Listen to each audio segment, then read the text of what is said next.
By the 1950s, the U.S. Navy's use of flying boats was fading. Yet as the Cold War unfolded, new designs emerged, some ambitious, some extraordinary, and some traditional. 2 entered service, but all became history, except 1. 3 decades after retirement, it avoided the scrapyard. It soars to destinations most pilots can only dream of. During World War II, flying boats like the PBY Catalina were the backbone of the Navy's offshore patrol. At the time, no land-based aircraft could rival its range. These missions included anti-submarine warfare, air-sea rescue, and most notably, advanced base air support. PBYs were stealthy, mobile, and highly versatile, executing tasks no land plane could match. The list of flying boat achievements during World War II is vast. The PBM Mariner, like the PBY, was a formidable and aggressive patrol bomber. It was credited with sinking 10 German U-boats in the Atlantic, no small feat for any aircraft. But if it had operated from land instead of water, would it have been any less effective? Probably not. Yet, its ability to use 75% of the world's surface as a runway gave it an edge over land-based planes, particularly in offshore patrols. But times changed. By the war's end, fixed airstrips had multiplied, built to support the logistics and strategy of a global conflict. With more paved runways available, land-based aircraft could now extend their reach further than ever.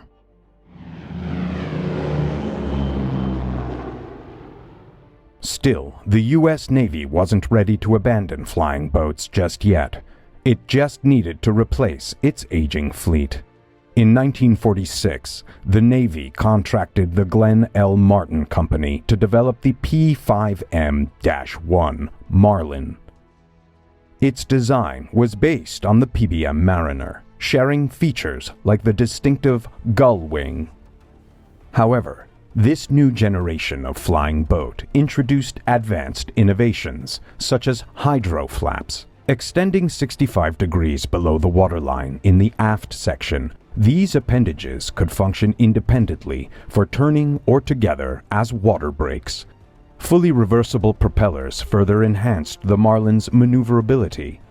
Its distinct bulbous nose housed a large search radar antenna, while its Wright Cyclone engines, producing 3,200 horsepower each, were 30% more powerful than those of the Mariner.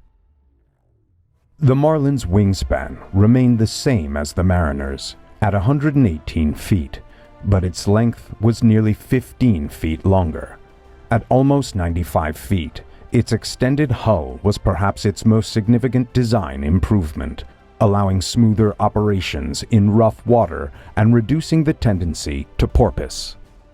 The first production P5M-1 flew in June 1951. With power-boosted controls and spoiler ailerons, the Marlin was highly maneuverable in the air despite its large flying boat configuration. Within a year, it entered Navy service and would spend the next 15 years vigilantly monitoring America's newest threat. With the end of World War II, the United States faced a new adversary. Joseph Stalin, once an ally, swiftly filled the power vacuum in Eastern Europe with military strength surpassing that of Nazi Germany. As the Cold War took shape by the late 1940s, the Soviet Union commanded the world's largest submarine fleet. Stalin understood that fleet submarines could extend his reach far beyond the shores of his vast Soviet empire. In response, the U.S. Navy shifted its full focus to countering the growing Soviet threat. The Battle of the Atlantic had nearly been lost to German U-boats in the last war. The submarine threat was all too familiar, demanding constant vigilance. The first P5M Marlin was delivered to the U.S. Navy in April 1952. Day after day, Marlin crews spent countless hours scanning the ocean for possible intruders lurking below the surface. The aircraft carried a crew of 8, 2 pilots, a navigator, a radio man, 3 electronic technicians, and a new role, the tactical coordinator. His job was to assess all intelligence, plot the position, course, and speed of a suspected submarine, and then guide the pilot in for the kill. Crews trained relentlessly in anti-submarine tactics, as submarines had a clear advantage. Hunting them was one challenge, catching them was another. A sub could easily slip beneath the waves before an attack could be executed. Only a swift response and a highly skilled crew gave the Marlin a chance to neutralize its target. The Marlin carried up to 8,000 pounds of ordnance in nacelle-enclosed bomb bays. It could deploy bombs, torpedoes, depth charges, or aerial mines against its target. Yet, direct engagement was rare. Marlin patrol duty was neither glamorous nor thrilling, but it was essential, and the Marlins performed their mission with precision. Before the Navy received its first P5M, the Martin Company had already begun developing an improved version, the P5M2. The most noticeable change was the T-tail, which reduced the aft section's weight.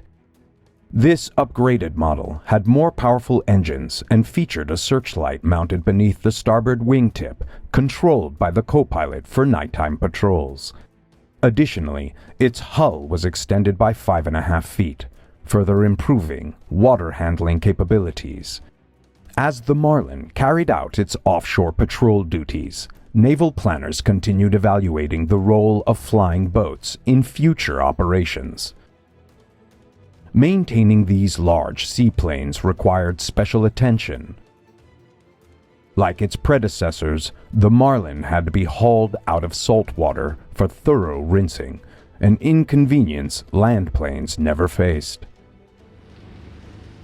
Operating in salt water, you always had a corrosion problem that you had to live with and be very careful with. It gave you some flexibility in that you could go places and operate them where you couldn't put a field. We did this all with the PBYs and the Coronados during the war. Down in the South Pacific, they did yeoman service down there, and they operated out of places we could not have put a land plane. But then as we began to get a little territory and were able to put fields in, the land plane always seemed to come up with a little bit of advantage from the maintenance and logistics point of view and from the performance point of view. Meanwhile, as land-based aircraft gained range and speed, the push to replace hulls and floats with landing gear grew stronger. Across the Atlantic, Britain's Saunders-Roe company successfully combined jet power with water-based aircraft. By 1944, they began developing the SR.A, followed by the massive Princess flying boat.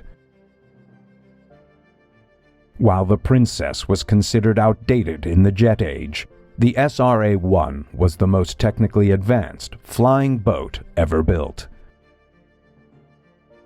It featured a large nose intake feeding air through a duct to 2 Metrovickers, axial flow turbojets.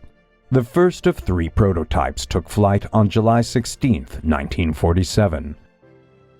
As early as 1943, Saunders-Roe proposed an advanced jet-powered flying boat fighter to the Air Ministry. The concept was well received, particularly for operations in the Pacific theater, where it could launch from sheltered waters rather than vulnerable airstrips.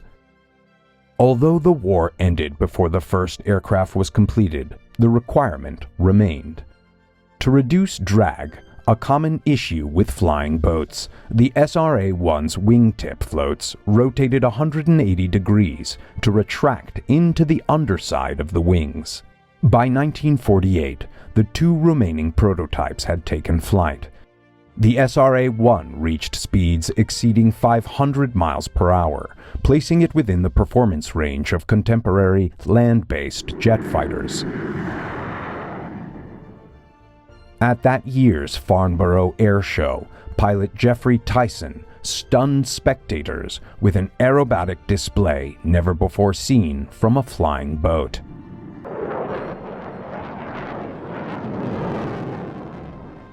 Unfortunately, two of the aircraft were lost in separate accidents in 1949.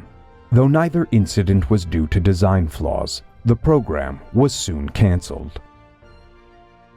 Despite its innovation, the SR.A.1 had already fallen behind the last generation of land-based fighters.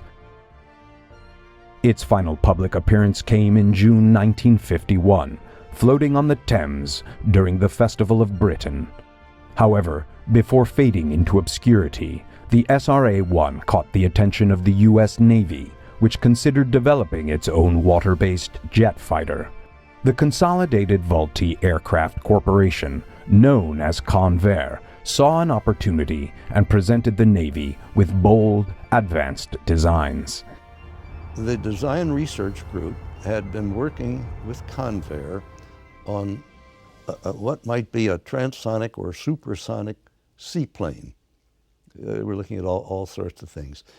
And they were looking at the blended fuselage wing combination as a good supersonic airplane. Building a jet-powered flying boat was already a challenge. Designing one to break the sound barrier seemed almost impossible. Dr. Adolf Burstein and his Convair team knew that aerodynamics had to take top priority. They developed an ideal design, but would the Navy accept it?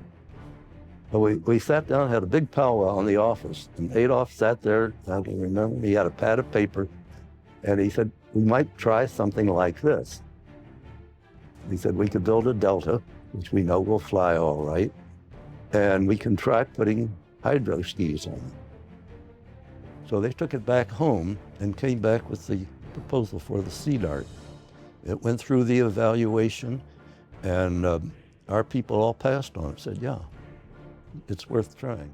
The result was one of the most ambitious flying boat concepts ever conceived. Although the Sea Dart resembled a floatplane, it was a true flying boat, with its hull resting directly on the water's surface. It featured retractable hydro skis mounted on oleo struts, positioned to provide the high angle of attack required for the delta wing during takeoff and landing. Once airborne, the skis retracted into the fuselage, ensuring a streamlined profile for supersonic flight. Equipped with wheels on the aft end of the skis and a swiveling tail wheel, the Sea Dart could taxi into and out of the water under its own power. It was an engineering marvel, but did the Navy have a practical use for it? The real object of the Sea Dart was to prove the feasibility of the idea, whether you could really do it and with what you got would be a usable item. So in designing the airplane in order to save weight and time, things like that, it was decided that the principal uses of the airplane would be to test the hydrodynamics and to test the high speed, high altitude performance of the airplane. Once the skis retracted, the Sea Dart achieved its aerodynamic form. Convair's 60-degree delta wing, a pioneering design, offered superior drag reduction, stability, and control compared to conventional swept wings in supersonic flight. The test pilot noted that the Sea Dart was as agile as any contemporary high-performance land-based jet. Then, on August 3, 1954, in a shallow dive from 34,000 feet, the Sea Dart made history, breaking the sound barrier and exceeding Mach 1. A supersonic water-based interceptor was an enticing concept. The Sea Dart combined the mobility of water-based aircraft with the speed and firepower of the Navy's fastest jets. It could be armed with up to 48 folding fin rockets or 4 20mm cannons. Some strategists envisioned integrating the Sea Dart into an entire fleet of water-based aircraft. Such a mobile system could provide a highly flexible and self-sustaining forward strike force. The Navy was already using the R3Y Tradewind for long-range transport across the Pacific. Also built by Convair, the Tradewind featured 4 contra-rotating turboprop engines generating a combined 22,000 horsepower. Despite its size, it was remarkably fast, reaching a top speed of 312 miles per hour. Convair proposed the Tradewind as a key component of the mobile base concept. The R3Y2 variant, classified as an assault transport, featured a bow-loading hatch, allowing it to taxi directly onto enemy beaches. It could quickly deploy Marine Special Forces and, using reversible propellers, retreat within minutes. Cargo and supplies could also be delivered in the same manner, making it a versatile addition to the Navy's strategic plans. The need to seize enemy airstrips would become obsolete. Strategic positions could be secured before a full-scale attack, allowing forward operations to function independently of land-based airfields and the time-consuming effort of constructing them. The Sea Dart would serve as the offensive strike force for this advanced base. However, while some recognized the advantages of this mobile base concept, most in the Navy remained skeptical. You'd have to have ships to get the fuel, basic supplies. You never could have flown enough fuel in. To be fully operational, you'd still have to have sea transport to get stuff into it. So one way or another, you're tied to having a steamer come in with tractors or food or fuel or whatever and service it. Even if the resources were available, there was little operational demand for such a system. With escalating costs and dwindling support, the Sea Dart never entered service. Still, it earned its place in history as the first and only seaplane to break the sound barrier. Despite abandoning Convair's vision, the Navy continued exploring mobile base concepts. Rather than an expansive floating airbase, they sought a more flexible solution, one that combined mobility, stealth, and surprise. In 1956, during a week-long anti-submarine warfare exercise off the Florida coast, 4 P5M2 Marlins operated from the submarine USS Guavina. Using a ladder rig or tow line, a Marlin would taxi toward the submarine and engage a pickup rung with its forward keel hook. To facilitate the operation, Guavina was lined with 2 layers of automobile tires, allowing the aircraft to come alongside safely. Once secured, the Marlin could be refueled and resupplied, demonstrating a new level of at-sea sustainment for seaplane operations.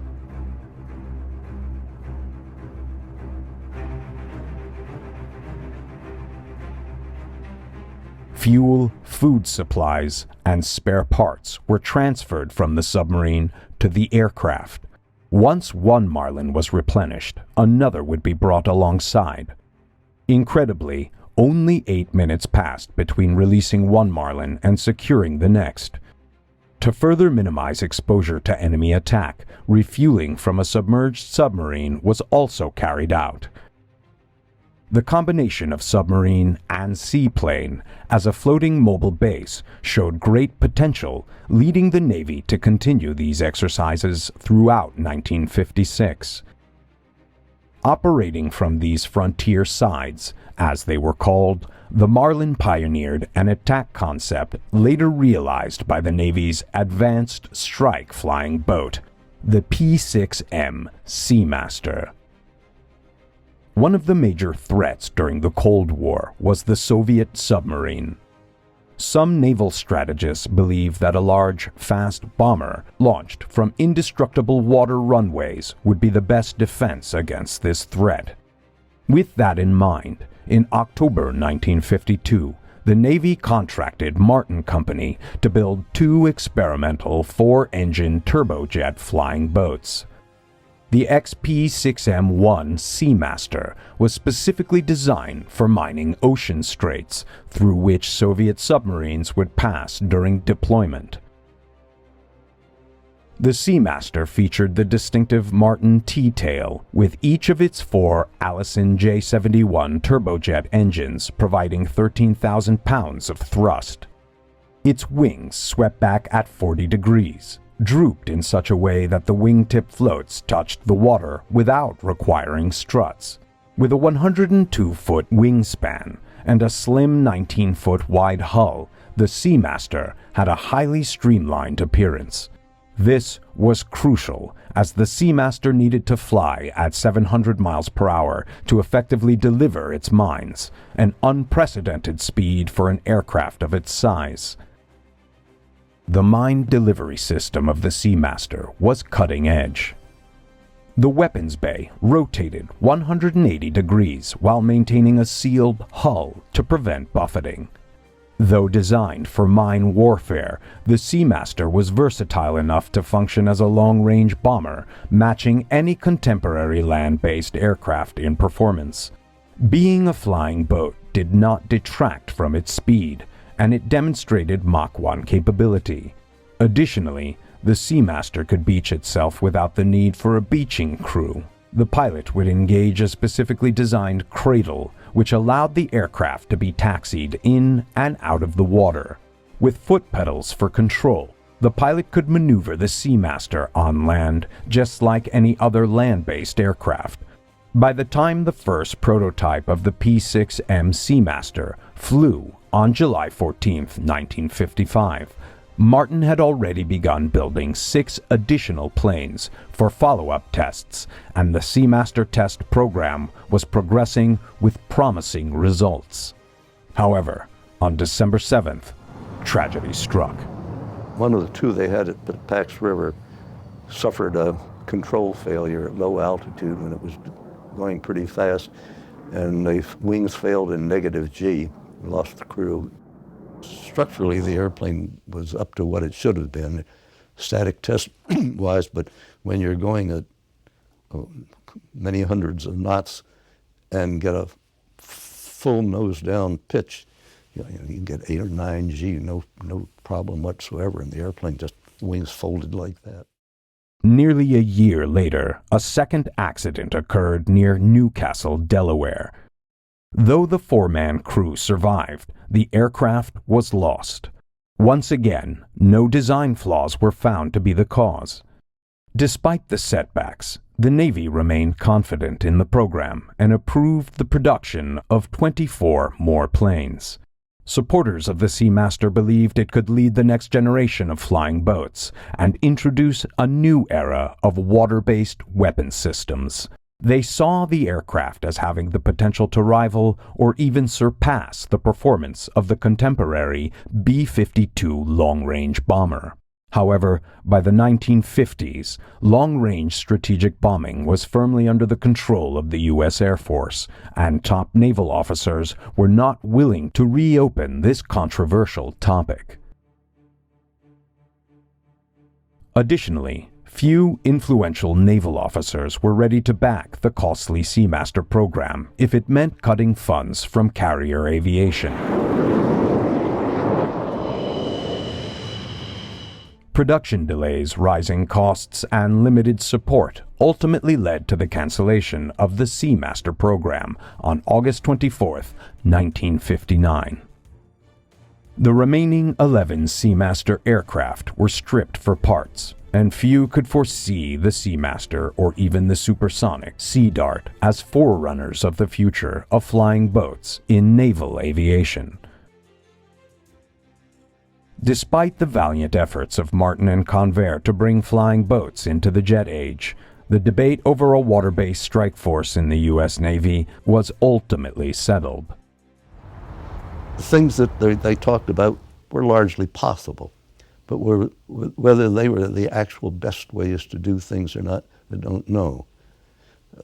History hasn't, I don't think, either condemned it or validated it one way or the other. Only the P5M Marlin remained in production for a time, but even that would eventually come to an end. During its final years, the flying boat still served in its well-suited role for patrol missions, though its duties were diminishing. The U.S. Coast Guard used Marlins for long-range air-sea rescues far off America's coasts. But due to the high cost of maintenance, the Coast Guard retired them in 1961. The smaller Grumman Albatross, a flying boat designed for air-sea rescue, also played a key role. First flown in 1947, the Albatross continued in service until 1964 with the Coast Guard, Navy, and Air Force. It was the last military amphibious flying boat produced by Grumman and the last flying boat to serve in the U.S. Armed Forces. Equipped with a distinctive Mickey Mouse nose housing a large radar antenna, the Albatross became invaluable for search and rescue missions. Originally designed for utility transport, it was heavily used by the U.S. Air Force during the Vietnam War for rescuing downed pilots.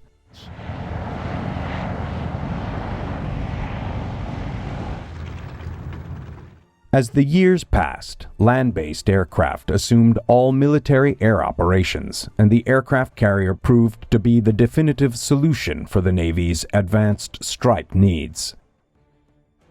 Any advantages that a water-based fighter might have offered were overshadowed by the cold efficiency of modern carrier aviation.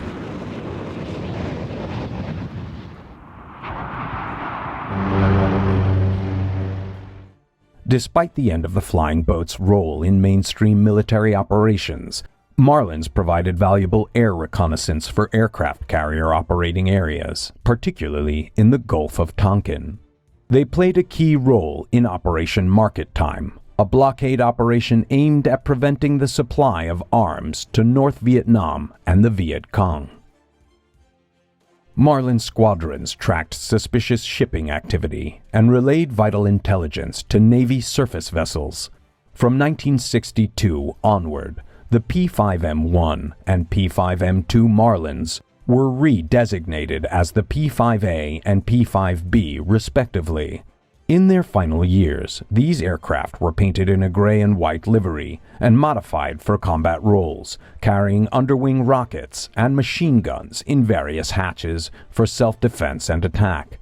Despite their continued usefulness, the inevitable decision was made to phase out the Marlin in favor of land-based aircraft, particularly the P3 Orion. The offshore patrol work is now being done by the Orion, which has tremendous range, it carries all the equipment, and can do everything that the seaplane could do, but without the operating difficulties that a seaplane provides.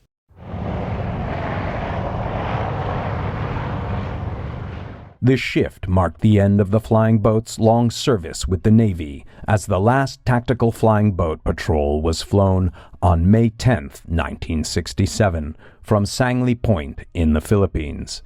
In 1968, the last surviving Marlin was spared from the scrapyard and was instead turned over to the Smithsonian Institution, ensuring that the legacy of the Marlin would be preserved for future generations to learn from. The U.S. Air Force operated the Albatross until 1973, while the Navy kept it in service until 1976. The U.S. Coast Guard, however, maintained its operational use for air-sea rescue missions until 1983. After its retirement from official service, some of these resilient flying boats found new life with private owners and aviation enthusiasts.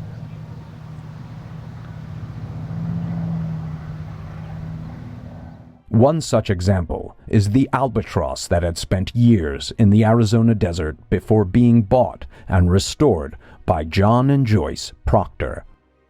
With unwavering dedication, the couple worked to bring the aircraft back to life, and it became their vessel for a once-in-a-lifetime journey, flying around the world. Lunch on the water, and then most people, when they go through midlife crisis, go out and go bungee jumping or skydiving. And we've literally sold both our businesses, selling off our assets, apartments, everything we own, and it's all going in the flying boat. And for the next 5 years, we made a commitment that we're going to go see the world in this thing. And when we get back, we'll joke we'll be on the street corner with a little tin cup saying "Alms for the Albatross." Here we are. We've been working on this project for about 3 years, and we're about a month away from departure. And we've just got a few odds and ends to finish up. We'll go down to the Caribbean for a couple of months as kind of our initial shakeout cruise with everything functioning, and see how we do in some salt water with our desalinization plant and so forth. Then we'll come back up through the U.S. and hopefully go up through Alaska and down Siberia and down into the South Pacific for a few months. Their adventure was fueled by passion and a deep appreciation for the legacy of these unique aircraft. I think I read too many books as a kid. I've always had a love for flying boats, thought they were very romantic, and the Pan Am Clippers, I wish I'd have been around when they were operating. It just seemed like the neat way to travel, so we kind of did a mini version of that. We have a set of china on board, and the interior, it's going to be our home for the next, hopefully, 5 years. All the drain plugs are in. Yes, okay. You can flip onto the back. Despite the challenges of maintaining an aircraft that operates in two vastly different elements, land and water, Joyce Proctor takes meticulous care to ensure that every flight is safe and prepared for both the air and water. Up an arm. Well, everybody makes a big deal of that, but I'm one of 2 women that's type rated in the Albatross that we're aware of worldwide, and so John and I trade off. She's real nice. She lets me drive once in a while. We did put the window over the kitchen sink, though, so that he could have a view as he did the dishes.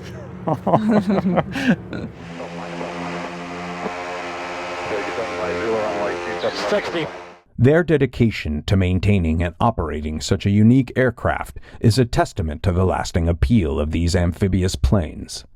With the help of the San Diego Air and Space Museum, the Proctors have ensured their Albatross remains airworthy, and Lake Mead provides an ideal location to practice the delicate skills needed for water landings and takeoffs. Okay, 36 inches. Did you hear him? 1,000, we are through one. Whiskey Tango, Los Santos Center, the Palm Springs altimeter 3000, and you can stay on for listen up to the frequency. Its amphibious capabilities allow it to reach areas that traditional land-based aircraft cannot, offering unparalleled versatility. However, operating such a plane presents unique challenges, water handling being one of the trickier aspects. Much further before that. Okay, we're coming up on the 29 Palms VOR. We've got about 8 minutes to run. The Proctors' careful preparation and training on Lake Mead will serve them well on their global journey. Lake Mead. One of the things we want to make sure on today, with the wind's been blowing, that there's no debris on the lake. This much wind they've had past, it should have blown all the debris off. We want to take a good look so we don't catch any floating logs or debris out there. We should be on the water in about 1 hour and 10 minutes, which is just about time for lunch. And basically, it looks like a pretty nice day to be flying.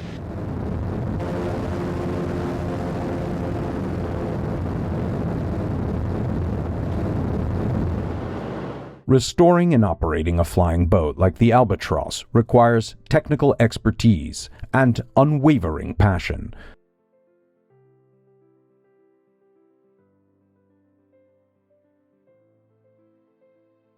it's every pilot's dream to fly around the world, and that's initially we talked about that for a long, long time. And once we got hold of the Albatross, we got into it pretty seriously, and that's why it's set up the way it is to have all those creature comforts and be self-contained. Our thinking is that we'll be in remote areas for up to 60 days, and so we had to carry enough food and supplies and be self-contained for the aircraft to sustain that.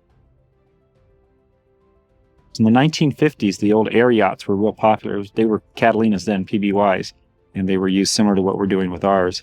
And they've kind of gone by the wayside and got cut up for scrap and stuff. So it's kind of neat to see that era coming back.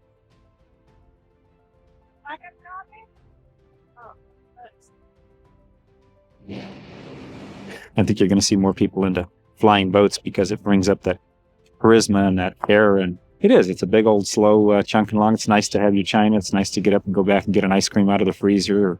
It's a neat airplane. And heck, who knows? We might be turned into albatross gypsies and be living on this thing when we're old and gray. We'll have to get a tugboat license because we'd be too old to fly it anymore.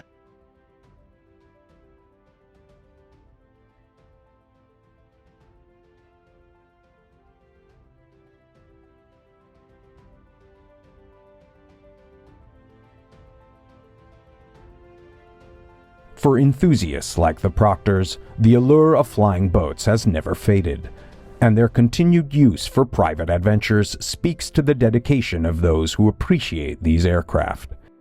Here, it has a sandy beach on it, and hopefully we're going to back into that beach for lunch. Uniform 962, request an IFR approach today. 8 feet all the way back to 150 and at 29.37. Yeah, we want deep water. I think that's that bay back in there. This is a nice little beach too, and you got a little more room, it looks like, to maneuver. Hey, let's go up here and bring the props up to 2,000. Okay, boost pumps for skipping, shoulder harnesses and everything in the lights, rudder boost is coming on. Rudder boost coming on. Gears up. 120 feet. A land plane pilot is usually landing on a runway, and he's got a cocoon, a safety environment. He's got a marked runway. He's got a windsock. Sometimes he has an air traffic controller to tell him what to do, and so he's in a very safe cocoon. When you're flying boats or any water operation, there's nobody to talk to. You have to do everything yourself. You have to be your own controller. You have to be your own flight engineer and your own pilot. So it's a bit of a handful.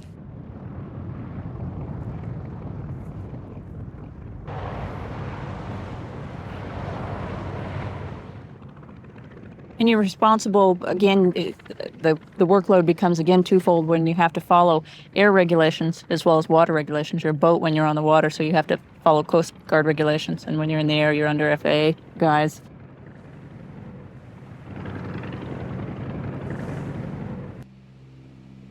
Gear down, please.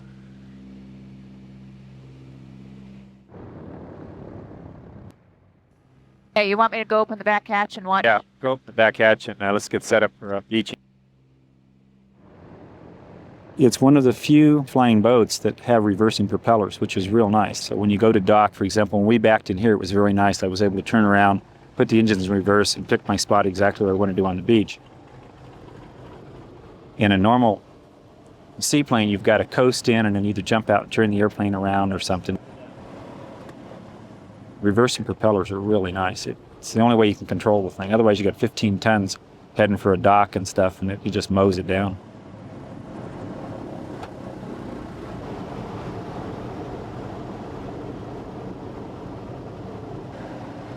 Okay, you get a patch off. I'll leave it first to get done.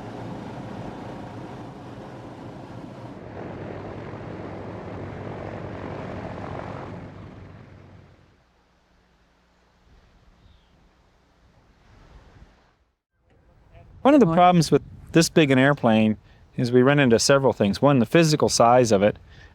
Second thing is the noise problem. These big old round engines really bark.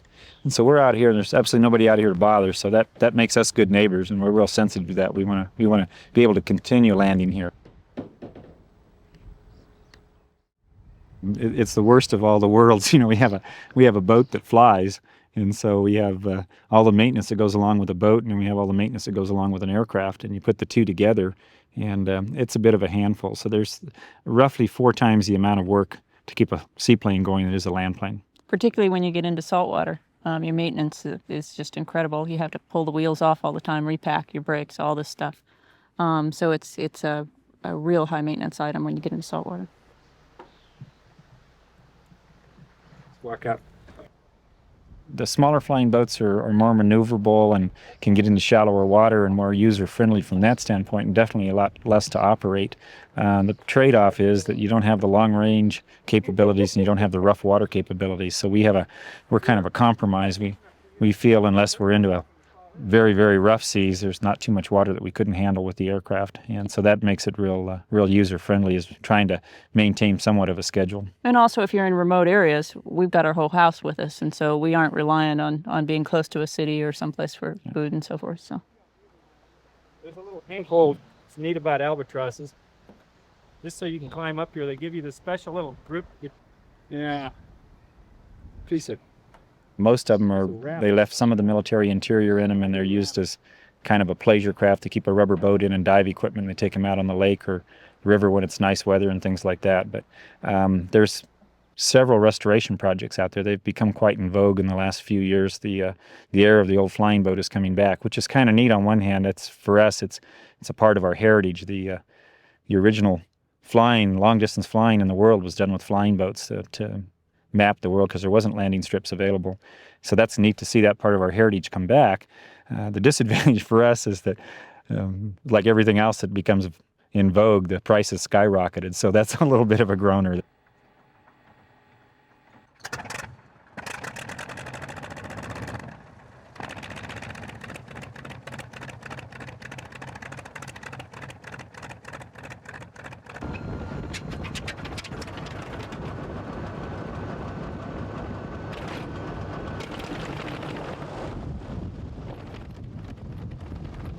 Where you get into trouble is on the water, and this is just, there's no way to avoid that except experience. You just have to go out and do it. And you have to learn to read the water in a lot of conditions. And on a lake like this, you can have wind blowing this direction. You can go around the corner here and the wind can kick up and be a changing direction. So you've got to be able to anticipate and read the water, what it's doing. You've got to be able to read the wind.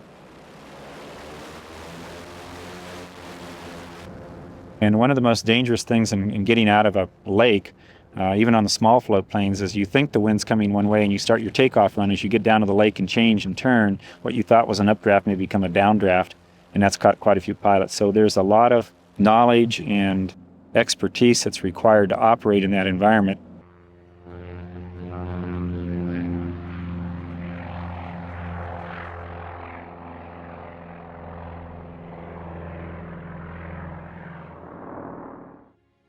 The Albatross, once a workhorse for the military, has found new life in the hands of those who cherish its legacy.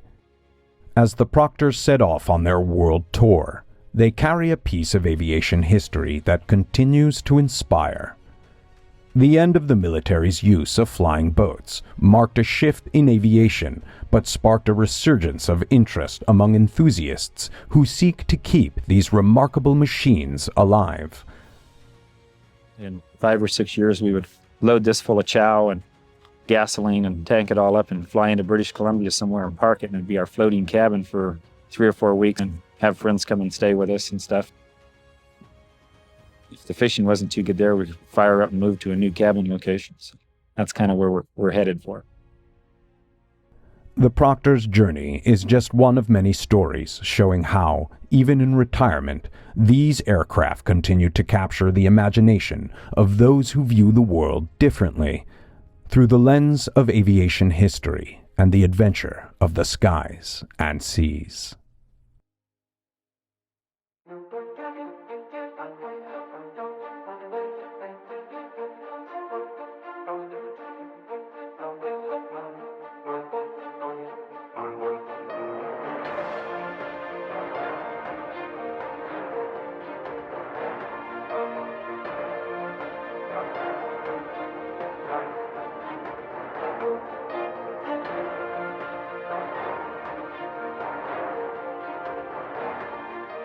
In the early days of flight, most planes were flying boats.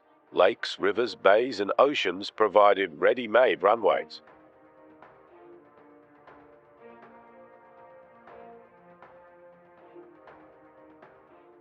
But by the time World War II started, these runways were not always located where runways were needed. so a shift to make runways and planes with landing gear became the usual configuration for aircraft.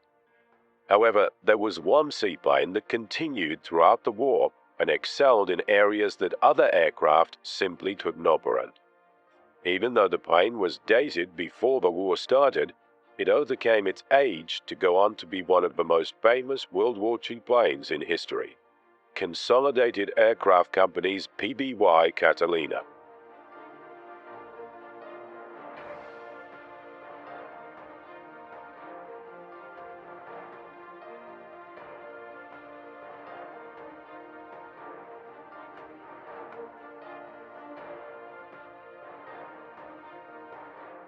Like most illustrious planes of the bygone eras of the Great Wars, the Catalina's creation can be found in the aspirations of one of aviation's great pioneers.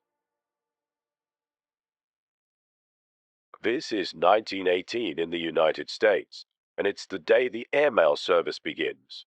And such was the importance of the event that President Wilson attended to witness the posting of the first letter.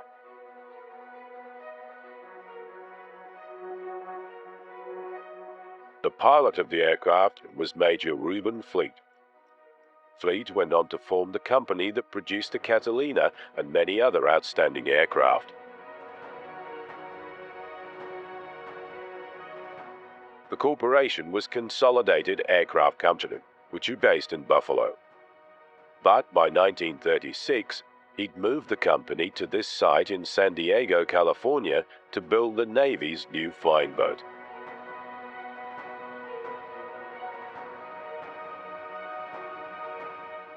During the Depression, contracts were scarce and competition was tough, and this move was a huge risk for the fledgling company. But like many of his contemporaries of aviation development, Fleet took to the challenge. His chief designer, Isaac M. Lattin, was convinced that Consolidated could build a superior flying boat than what was already in service. His focus was on the airframe and improved engine technology. It's interesting to note that at this point all other seaplanes were biplanes. The Catalina was the first monowing to take to the water and the air.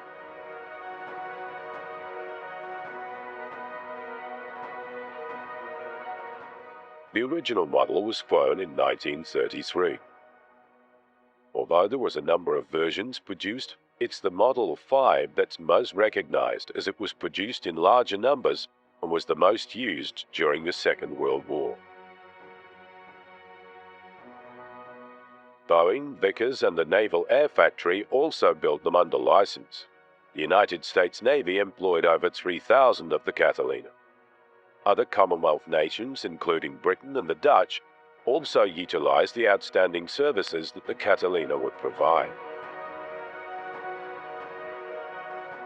The distinguishing feature of the Model 5 and its predecessors is the bubble-type blister on the fuselage. This was used as a gun turret and offered superb visibility to spotting and tracking the enemy. The blister was also very useful in another role, that of sea rescues. The visibility from the blister was greatly appreciated by Catalina crews that were engaged in rescuing downed pilots and shipwreck victims during the war. One of the early examples of seaplanes being used as mercy craft or rescue planes is probably found in the Coast Guard's history. During the late 1920s and early 1930s, the Coast Guard regularly used the flying boat to assist in marine rescues and evacuations, as well as for weather observation. It was a natural transition for the Catalina's wartime duties. Seaplanes excelled in numerous roles during the war years, but one of their most outstanding successes was that of submarine spotting and bombing. In the early years of the war, the highly efficient U-boat captains dispatched a considerable amount of Allied shipping to the sea floor. At the time, there was little the Allies could do. However, it was realized that if the flying boats could be given a suitable range, they would be the perfect spotting platforms. The Germans had gained control over the crucial shipping lanes across the Atlantic in a bid to strangle Britain of the desperately needed wartime supplies.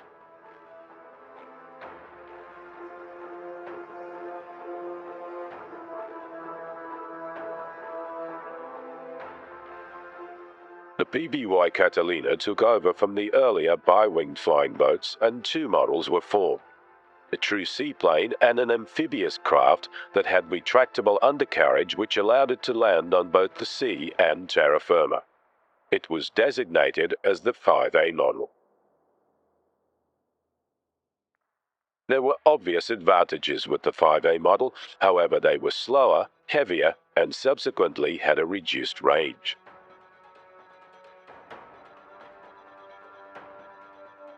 As soon as Britain received the Catalina, they were immediately pressed into service as submarine hunters. The Catalina had a range that exceeded 4,000 miles, and this permitted it to escort convoys much further than was previously possible. The Catalina was the first real weapon that assisted in keeping the sea lanes open.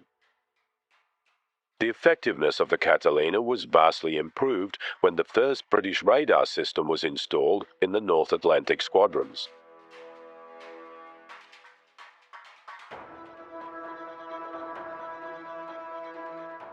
Once detected, the Catalinas would assault the submarines with bombs or depth charges.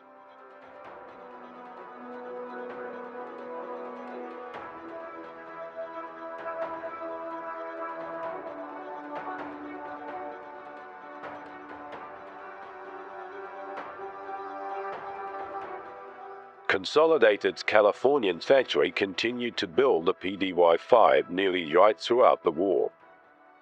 The PBY-5 was so successful that even as later models became available, the 5 and 5A model still maintained healthy orders.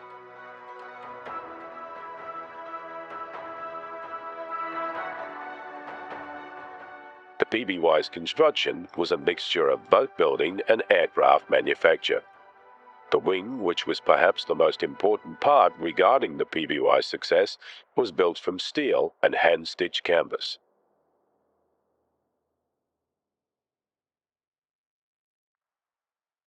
The wing was made of steel and a skin constructed from a special unbleached cotton cloth that was hand-stitched to the steel framework. The combination of cloth and metal gave the wing strength, and the linen contributed to the lightness of the construction. The wing was then coated with a special aviation dope that stretched the cotton tight and bonded the two materials together. The assembly of this consumed hundreds of hours of demanding craftsmanship. Another feature of the PBY's wing was its retractable wingtip floats that could be raised during flight to reduce drag and improve the aircraft's handling characteristics. The large wing of the PBY was the secret to the plane's success. It provided great lift and held the plane's entire fuel load that would give the PBY its legendary long-range capability. Another interesting fact is that the dry climate of California permitted the construction of some aspects of the PBY, such as the fitting of the wings, to be completed outdoors. This saved the company from having to build thousands of square feet of roofed factory space. Tens of thousands of rivets were required, and Consolidated's rivet machine produced about 1 million rivets a week. Due to the stress of landing on water, the hull needed more attention to detail than other planes of this vintage, and the plating had to be watertight.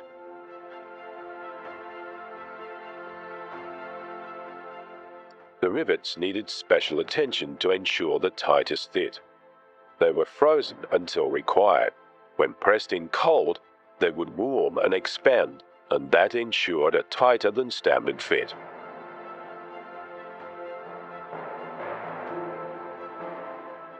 The craftsmen at the Consolidated manufacturing facility were as much boat builders as they were aircraft builders.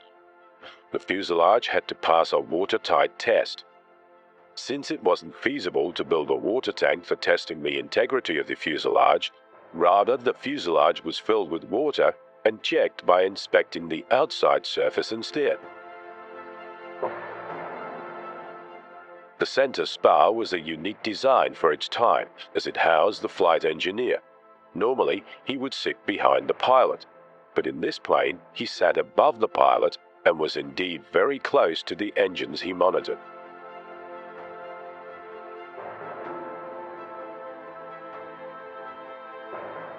The PBY-5 was ordered in December 1939 and had an improved power plant of 2 Pratt & Whitney double wasp engines rated at 1200 horsepower, compared to the PBY-4's 1050 horsepower. Just 4 bolts held the engines to the wings. Nearing the final stage of construction, the aircraft was painted.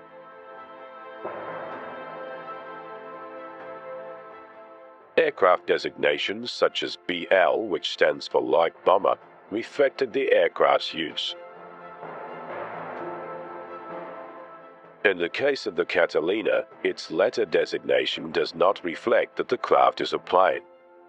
The letters PB stood for patrol boat, and the Y was the consolidated description. The PBY's greatest asset was its range and the ability to fly comfortably on just one engine, which further decreased its fuel consumption. In addition to this, it was rugged and had a great ability to survive hard water landings, which was greatly appreciated by the crews that flew her and the downed pilots that were saved by this aircraft. The PBY was in essence an early 1930s design, and although it was used in many theaters of the war, it was showing its age when it was compared to newly designed aircraft. However, it was so good at the roles it was given that even its outdated performance still couldn't hold back the Catalina from going on to become a legend.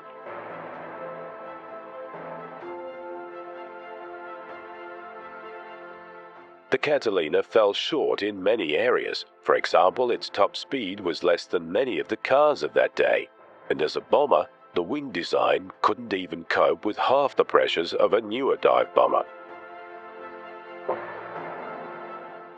Interestingly, the legend of the PBY Catalina can be found in another great aircraft.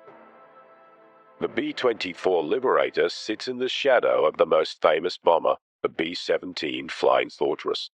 However, in the beginning of the war, it was the most influential bomber and was manufactured in great numbers.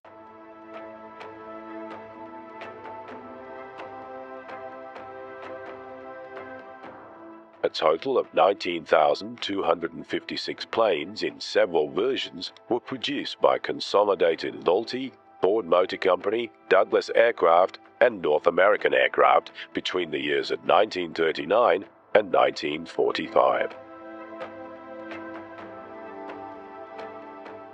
The success and strength of the B-24 Liberator is due to a wing design sold to Consolidated in 1937 by David R. Davis, who was a near-destitute inventor.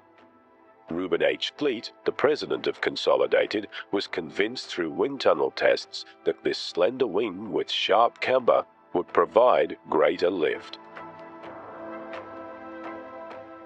Not only was the B-24 Liberator produced in greater quantities than any other American bomber, it also flew in more theaters of war by the air forces of more countries than any other four-engine bomber. A fully armed and combat-ready B-24 carried a crew of 10 men. Its gross weight when loaded was greater than 60,000 pounds. In its most common form, it had 4 movable turrets, each with 2 50-caliber machine guns and 2 individual 50s in the waist, making a total of 10. It was powered by 4 1,200 horsepower engines and carried 2,750 gallons of fuel. Many B-24 missions were round trips of 1,500 miles, and some extended ranges were closer to 2,000 miles. The planes were not pressurized or heated. Crewmen wore oxygen masks on high-altitude missions and were exposed to temperatures that reached -30 degrees Fahrenheit and below.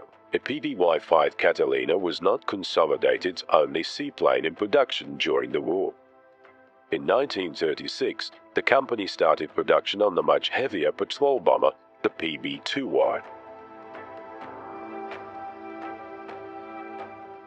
This was a larger plane with 4 engines and a double-decker fuselage. Unlike the Catalina, this plane was only produced as a flying boat. No amphibious version was available.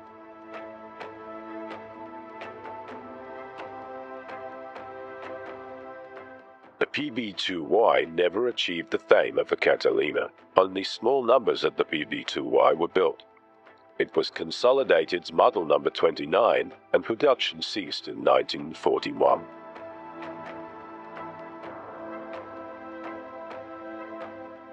This plane never reached the acclaim of the Catalina. Perhaps the Catalina was just the right plane for the right job, even though in most aspects the plane was outdated. This is evident in the laborious task of preparing the Catalina for a mission. More modern craft had better and quicker methods of flight preparation. The Catalina was a hands-on job.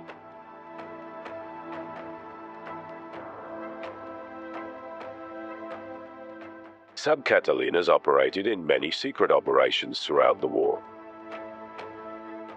They flew night missions and were painted black. They became known as Black Cats. Their roles included mine-laying, bombing enemy shipping, and sea rescues.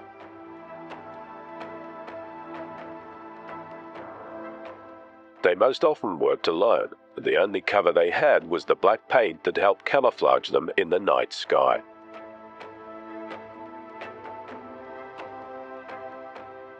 The Black Cat crews left at dusk, and their flights extended well into the night. At that time, there wasn't any such thing as global positioning, and night flying gave them little opportunity to navigate by visual means. Their main means of navigation was the stars. The crews mostly flew blind.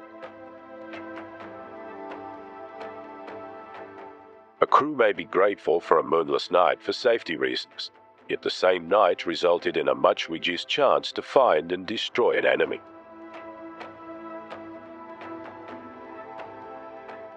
Although nearly invisible to the eye, the engine noise often alerted the enemy to the presence of the Black Cats.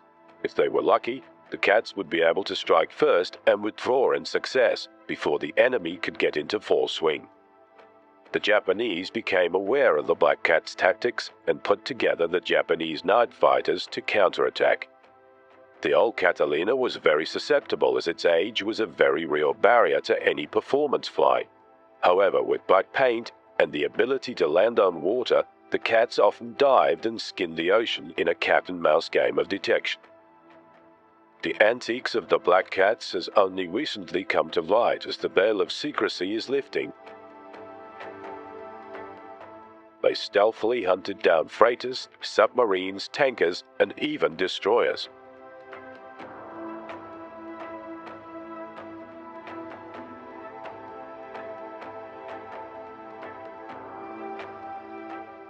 They were named Black Cats, but in their black paint, they could just as easily have been called Panthers. The Catalina was a success in both battle actions and commercial applications. In fact, after the war, many went on to continue in service for many years. It was not in any way an outstanding performance craft, but it was outstanding in simplicity, ruggedness, reliability, ease of service, and long range.